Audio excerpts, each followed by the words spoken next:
Hello. This week we have a very large topic. So we're only going to delve into it a little bit, but it's one that's very, very interesting, and that is frauds, fakes, hoaxes, exaggerations. We'll also include bad science in there as well, a little bit, but we're really talking about things that are deliberately faked in order to fool someone for whatever reason. And we're going to talk about, well, we're going to a little bit about the reasons people do this. In your blog post, you might want to maybe find an example of a fake or a forgery or a hoax that we don't necessarily talk about in the class. I've got a couple of videos, documentaries that I edited down that I think you'll enjoy watching. One is about the Royal Ontario Museum in Toronto, Canada, and how they're having to go through their collection now and realizing that they own a number of fakes, just like many museums, that were purchased unwittingly by people who worked in the museum in the late 1800s, early 1900s. And so it shows them going through some of the pieces that they own and trying to see if they're real or not. And the second documentary deals with a forger of classical bronzes and some German scientists who are trying to determine if a specific Roman bronze is authentic or not. And it also discusses the deal in antiquities and the fakes that are sold to museums. So it's something that's still going on today. This is by no means something that is old news. Frauds, fakes, and hoaxes have appeared since archaeology started, and they've continued right up to the present day. Okay. So the first example is not really a hoax, but it's a misinterpretation most likely. Some archaeologists, so this was actually archaeologists, they published this in Nature, and I'm surprised they were able to get it published in Nature. But they found some animal bones I think it was in California, that dated to about 130,000 years. And the marks on them, you can see these kind of scratches, they interpreted to be butchery marks.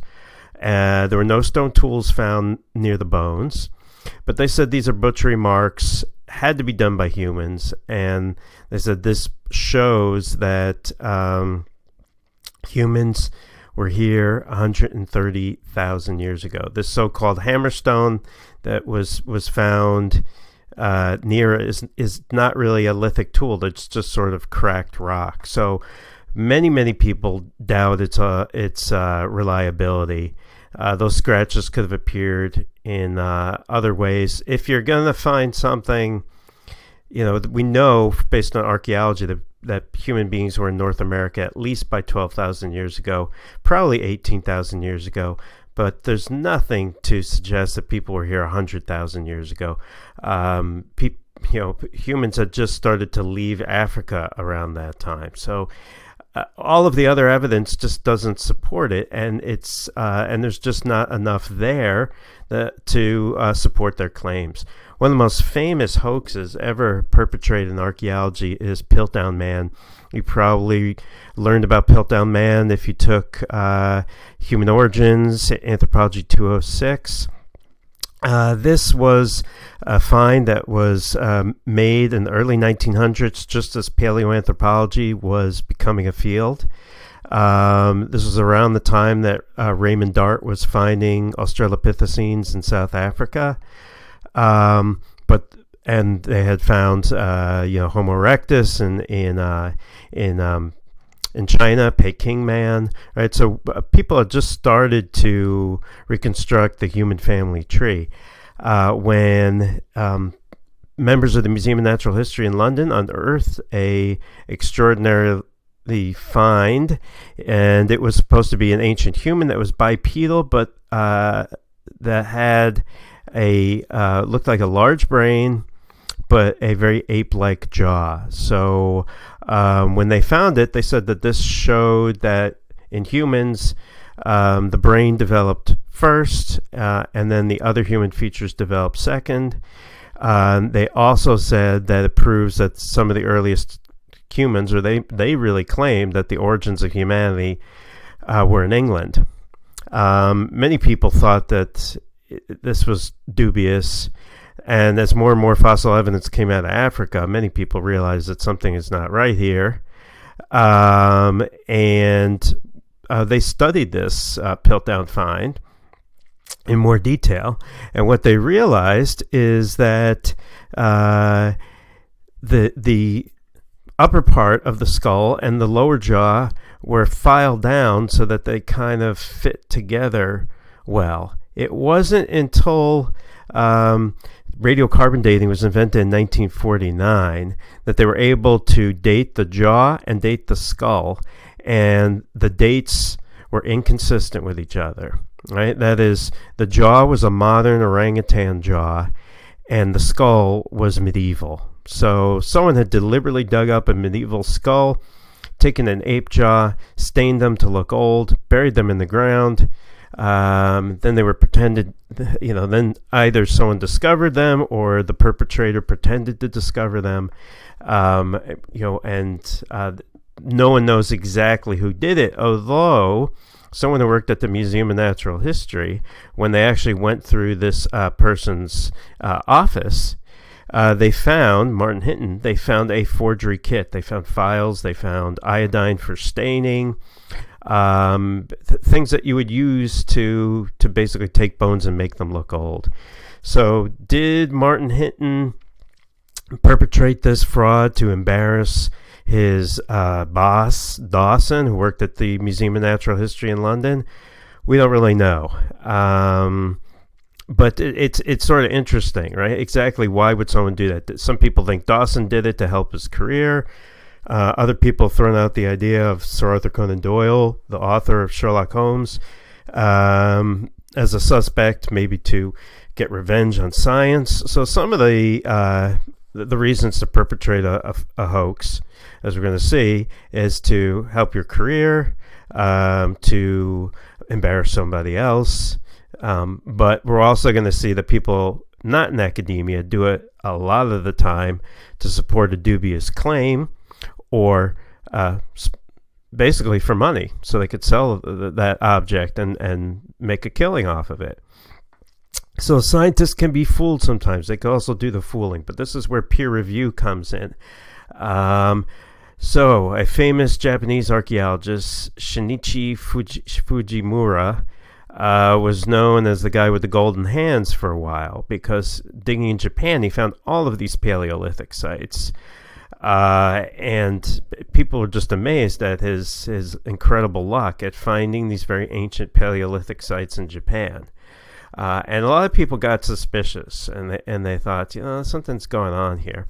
So they actually set up hidden cameras of him at a site. And what is being shown here is he's bringing artifacts to the site before he takes reporters there, and he's burying these artifacts just beneath the soil, so that when he takes reporters around, he could say, this is a spot that we've been digging in, and oh wow, lo and behold, look at this, an amazing lithic, isn't that great?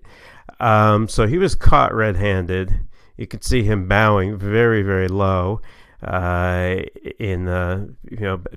trying to make amends and then apologizing for what he did. And that was basically, I believe, the end of his career, right? So something like that,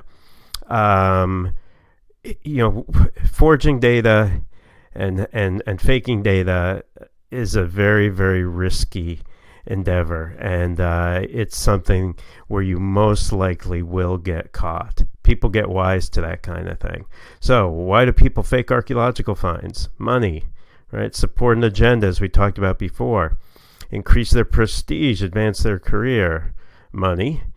Also, con tourists, museums, collectors, anyone who will buy it. So, an archaeologist at the University of California, Los Angeles. His name's Chip Stanish. I've met him. He used to direct the Field Museum, the anthropology department of the Field Museum. Very accomplished archaeologist who works in South America. He's been following eBay and the antiquities trade on eBay, and he has reported that a lot of the things that he's seen on eBay are fake. And talking to people in South America, he realizes that people live in these areas. They could loot an archaeological site, sell these artifacts to middlemen, and they're only going to make a few dollars, but they actually can end up making more money by faking these things, selling them to people who have an eBay account in, let's say, the local town or the city, and actually make more money. So you really have to know what you're doing to spot some of these fakes. As we're going to see, some fakes are really, really bad, but some fakes are good. And if someone just handed me something, if the fake was really good, I may not be able to tell if it was fake or not. As an archaeologist, I sometimes get asked by people to authenticate artifacts, and I just can't do that. Well, one, because of ethics, that's not what archaeologists are supposed to do, but also if I don't have any information about an object, it's going to be hard for me to actually tell if it's real or not. So in some ways, fakes might be saving antiquities in this kind of weird sort of way. Maybe there's less looting as the market for this gets satisfied with fakes. It's very controversial. Some things, though, are not worth faking, like Roman coins, cuneiform tablets. Those are harder to fake, and those are things that are more common in excavations. Right? So Roman coins are something that you find a lot in Israel. Those are things that are commonly sold on the antiquities market. Unfortunately, things in Iraq that are commonly stolen are cuneiform tablets because they're small, they get a good price, they're easily concealed and smuggled out, as compared to a statue, which obviously you get more money for, but it's much harder to smuggle out. There's all sorts of websites that try and steer people in the right direction in terms of fakes. This is a good one, the Fake Busters, Egyptian Antiquities, right? Since tourists had gone to Egypt in the 1800s, mid 19th century, the local people realized that there was a burgeoning market in fakes, right? People want to buy antiquities. And a lot of times it's easier to fake them and make them yourself than to actually find a tomb or a grave or whatnot, right? So there's always been a burgeoning trade in this sort of thing. I bought a fake Shabti in Egypt when I was there, and I knew it was fake, and I didn't want the seller to keep insisting that it was real, because I didn't want to buy a real one anyway, because it's illegal to do that. So I was getting a little annoyed they kept insisting it was real. Yes, this is another good website, talks about Syro-Hittite figurines, sort of giving people advice. Again, as an archaeologist, we can't ethically support the antiquities market, and I usually tell people that there's a lot of good websites out there that make replicas of artifacts that would look just as good on your wall or mantle as the real thing, or something that was fake to be the real thing. And you won't spend as much that way, and you'll save archaeological sites. So here are some examples of what I consider to be really bad Mesopotamian faked artifacts, right? So you can see here, this is supposed to be a Sumerian statue. You've probably seen pictures of Sumerian statues. The face is very, very crude here.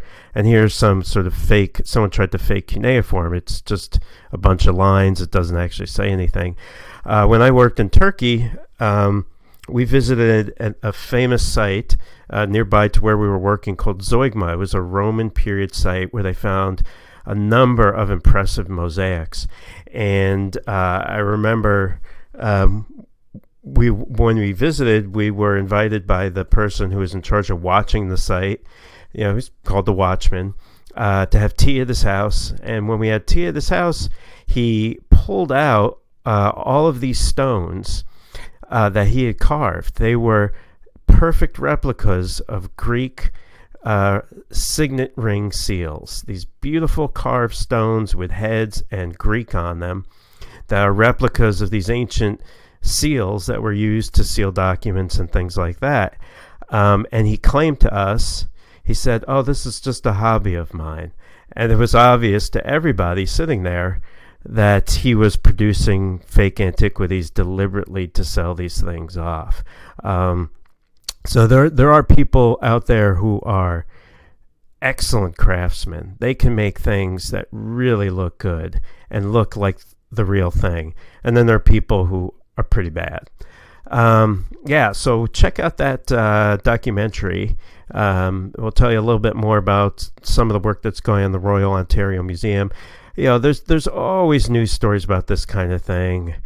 So for example, this was one that I saw a couple of years ago. Egyptian mummy discovered in the boys' attic. Right, they were going through their attic and they found what looked like an Egyptian mummy in this chest. Called in local archaeologists and local investigators. Turned out it was a plastic dummy. Right, the plastic bones had been stained to look old, and it was wrapped in bandages, but it wasn't a real mummy at all. Right. Archaeologists sometimes get called into some of these things. So archaeologists in Connecticut was called in to investigate what looked like a site. Went in.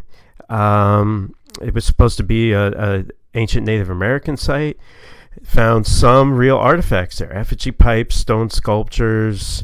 But the archaeologists realized while excavating that the fill was very, very soft.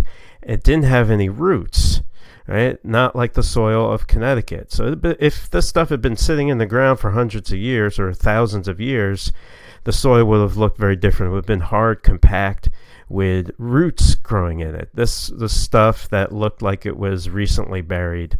The artifacts were not encrusted with soil, and realized that some of these artifacts were also fake. Some of the pipes didn't have a straight hole. Shows that they were never used. And the archaeologists, this was in the New York Times, had a great comment about this when he said, what makes me angry, not that somebody tried to fool me personally, it's that I have very limited resources and there are legitimate archaeological sites threatened by development or vandals that I couldn't pay attention to because of this fake site. Right? So basically, he wasted his time. And that's kind of the danger. One of the dangers to archaeology you don't necessarily think about. People have limited time, limited resources. We're going to have 2 presentations up on our YouTube playlist, one about the Cardiff Giant and one about crystal skulls. And I'll be providing a little bit of commentary on them as well. But we'll have 2 student presentations, and I'll add a couple of comments. But a couple other things I wanted to talk about is some of you guys know Andy White. He taught here a number of years ago. He is very, very, I've mentioned him before because he's very active in the sort of fraudulent archaeology world and taking on a lot of these fakes and forgeries head on. One of the ones that he really took head on and used his blog post and his website for was something that he called Swordgate, which involves Oak Island and the TV show Oak Island that we were looking at.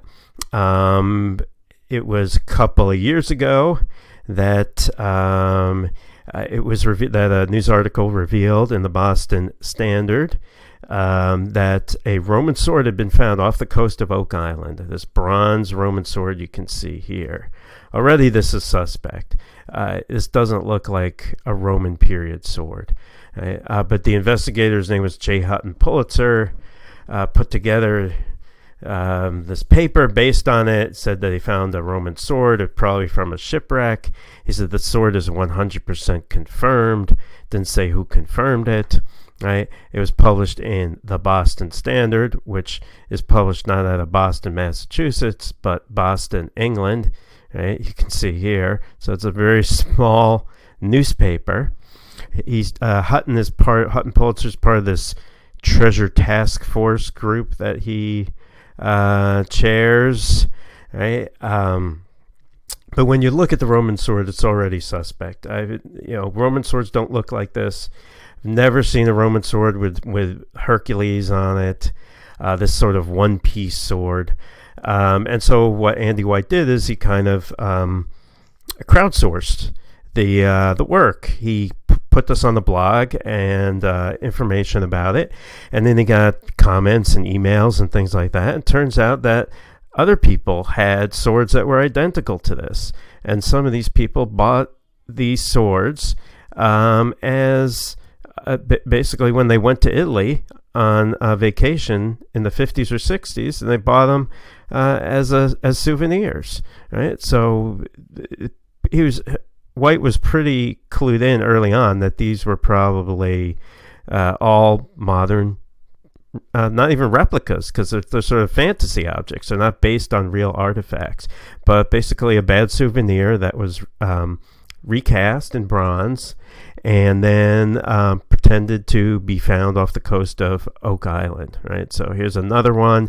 They started getting flooded with all of these people saying, yes, I have the exact same sword, or I have something that looks exactly like it that we found. You can see something like it that was on sale at Walmart and linens and things.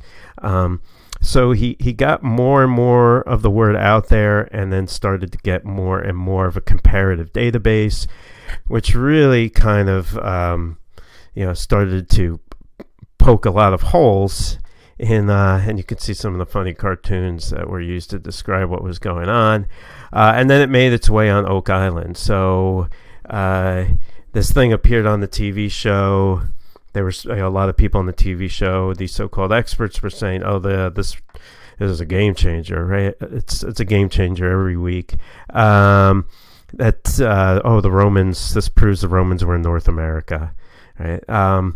Once you make a claim like this, Canada has strict antiquities laws too.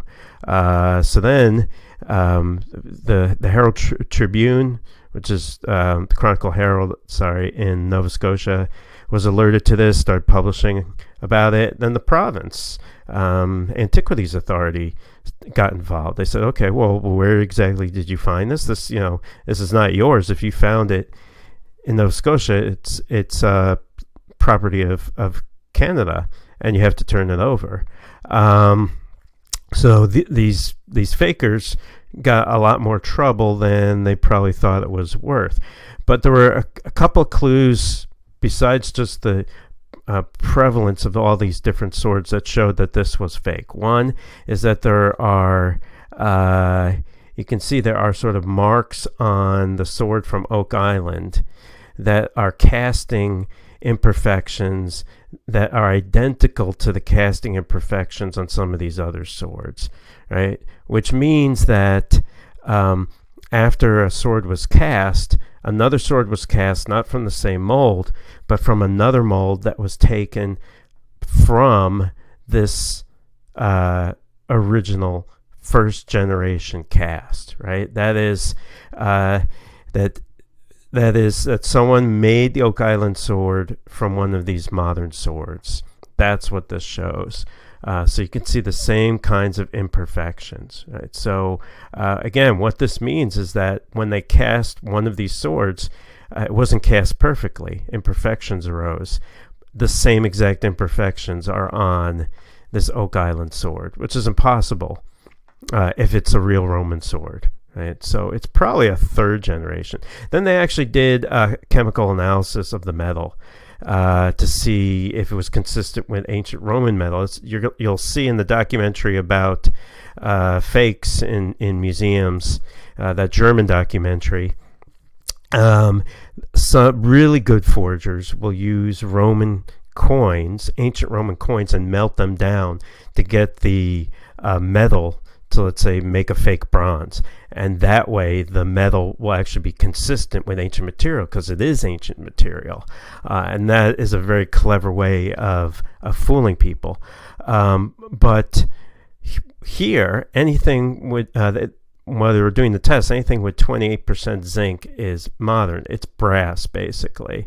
High zinc content is brass. You don't have brass in ancient Rome. The Nova Scotia sword had 35% zinc. Clearly brass and clearly modern. So it was a fake. And actually that clip from Oak Island I put on our YouTube playlist shows them revealing that it actually was a fake. But But of course, that didn't stop them from making all sorts of new claims. So they said they found this object which looked like a Roman pilum, a spear point. It's actually probably something from the logging industry. Inscriptions that were then further carved down because the ones that they had originally on TV were not clear enough. Right? And so this, again, kind of shows you, so obviously someone faked it. Who did it? Well, we can probably guess. Why'd they do it? It's hard to guess. Did they want the notoriety? Did they also want to prove that Romans were in North America? Was it both? It's really hard to say. Okay, so how do you commit a successful forgery? Well, I'm going to stop here and we're going to come back and talk a little bit about that.